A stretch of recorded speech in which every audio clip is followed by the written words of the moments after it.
Praise the Lord. सभी को जय मसीह। मैं सुनीता चौथानी आप सभी का आज के यूट्यूब वीडियो में स्वागत करती हूँ प्रभु यीशु मसीह के नाम से। और आज एक छोटा वचन आपके बीच में रखना चाहती हूँ।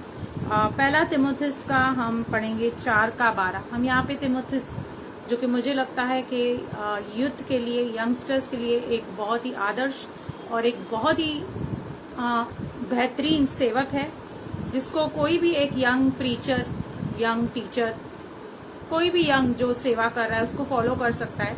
और हम देखते हैं कि अद्भुत बात जो तिमुथियुस के विषय में है कि उसकी नानी और उसकी माँ के विश्वास की कहानी, विश्वास की बात लिखी हुई है। भाई पौलुस ने कहा कि वही विश्वास तेरे अंदर है। और जो उसके पापा थे वो गैर यहूदी थे, ही वॉज फ्रॉम ग्रीक, लेकिन उसके बावजूद भी उसको अपने घर में एक अच्छी परवरिश मिली, एक अच्छा विश्वास का माहौल मिला कि वो अच्छा परमेश्वर का सेवक बना। और उसको यह भी सौभाग्य मिला कि भाई पौलुस के द्वारा वो मेंटर किया गया। वो कदम कदम पर उसे समझाता था, बताता था उसे क्या करना है, सेवकाई में आगे क्या कैसे करना है।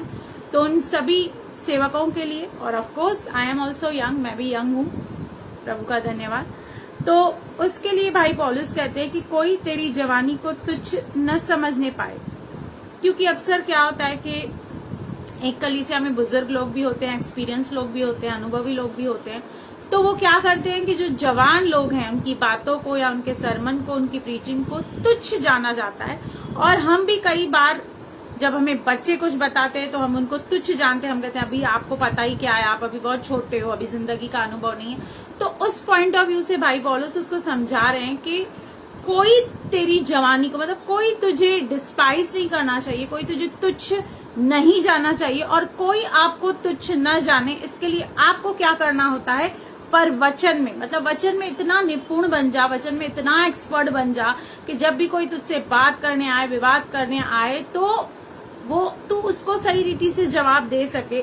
और चाल चलन में ये बहुत इंपॉर्टेंट है, क्योंकि वचन में तो एक्सपर्ट कोई भी हो सकता है। आज के गूगल के जमाने में आप बहुत ज्ञान प्राप्त कर सकते हैं, बहुत सारी प्रीचिंग्स हैं, बहुत कुछ मटेरियल हमारे पास है, लेकिन चाल चलन पर भैया आपको खुद ही काम करना पड़ता है। तो वो कहता है कि वचन में चाल चलन और प्रेम और विश्वास और पवित्रता में विश्वासियों के लिए आदर्श बन। हालेलुया।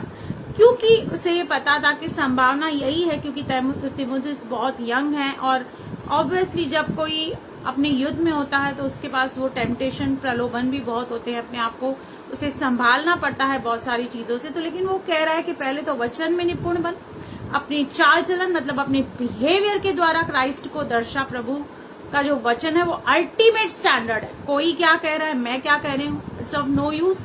परमेश्वर का वचन क्या कह रहा है। और प्रेम, मतलब प्रेम से सहना, प्रेम से किसी की बात को लेना सीख, और विश्वास और पवित्रता में, कि लोग ये गवाही देने चाहिए आज हमारे विषय में कि सचमुच ये बहुत पवित्र लोग हैं, ये अच्छे लोग हैं, इनका चाल चलन अच्छा है, इनका कैरेक्टर अच्छा है, इनकी लैंग्वेज अच्छी है। क्योंकि बाकी सारी चीजों पे तो हम काम कर सकते हैं, लेकिन चाल चलन और पवित्रता के लिए हमें बहुत परिश्रम करना पड़ता है, मेहनत करनी पड़ती है, बहुत कुछ चेंजेस करनी पड़ती है, परिवर्तन लाना पड़ता है। इसलिए सेवक सिर्फ नाम के न बने, कोई हमें तुच्छ न जानने पाए, इसके लिए हमें अपने हर एक पर्सनालिटी के हर एक एरिया में हमें काम करना है। और कहीं हम कमजोर हैं, कभी पवित्रता में कमजोर पड़ जाते हैं, कभी प्रेम में कमजोर पड़ जाते हैं, कभी विश्वास में कमजोर पड़ जाते हैं।